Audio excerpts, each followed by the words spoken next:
భారతీయులకు బంగారం అంటే కేవలం ఒక ఆభరణం మాత్రమే కాదు, అది ఒక సెంటిమెంట్, ఒక పటిష్టమైన ఆర్థిక భరోసా. ఇప్పుడు అదే బంగారం భారతీయుల సంపద ముఖచిత్రాన్ని ఊహించిన విధంగా మార్చేసింది.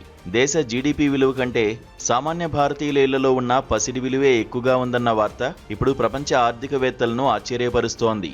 అగ్రరాజ్యాల ఆర్థిక వ్యవస్థలను సైతం సవాల్ చేస్తూ భారతీయ ఇళ్లలోని పసిడి నిల్వలు $5 ట్రిలియన్ మైలురాయిని దాటేసి సరికొత్త చరిత్ర సృష్టించాయి. జీడీపీని అధిగమించిన పసిడి పరుగు అంతర్జాతీయ మార్కెట్లో బంగారం ధరలు ఆకాశాన్ని తాకడంతో భారతీయుల సంపద విపరీతంగా పెరిగింది.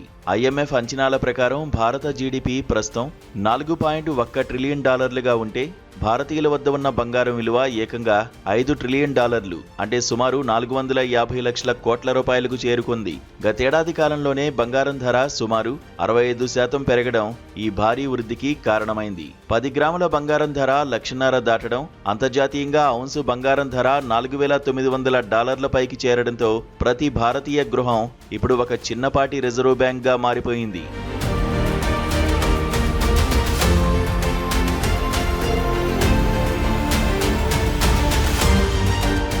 మోర్గాన్ స్టాన్లీ నివేదిక ప్రకారం భారతీయ ప్రజల వద్ద ఆభరణాలు, నాణేల రూపంలో దాదాపు 34,600 టన్నుల బంగారం ఉంది. ఇందులో సుమారు 80% కేవలం ఆభరణాల రూపంలోనే ఉండడం విశేషం.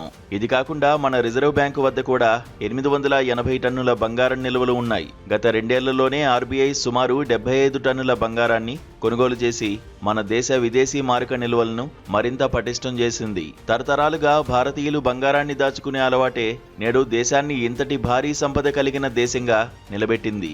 ఒకప్పుడు కేవలం పెళ్లిళ్లు, పండుగలకు మాత్రమే పరిమితమైన బంగారం ఇప్పుడు ఒక శక్తివంతమైన పెట్టుబడి సాధనంగా మారుతోంది. గత 5 ఏళ్లలో గోల్డ్ బార్స్, నాణేల కొనుగోళ్లలో 24% వృద్ధి నమోదు కావడమే ఇందుకు నిదర్శనం. మారుతున్న కాలానికి అనుగుణంగా భారతీయులు ఫిజికల్ గోల్డ్తో పాటు డిజిటల్ గోల్డ్ ETFల వైపు కూడా మొగ్గు చూపుతున్నారు. ప్రపంచ ఆర్థిక వ్యవస్థలో అనిశ్చితి నెలకొన్నప్పుడు సురక్షితమైన పెట్టుబడిగా బంగారం వైపు వెళ్లడం భారతీయుల తెలివైన నిర్ణయంగా ఆర్థిక నిపుణులు అభివర్ణిస్తున్నారు.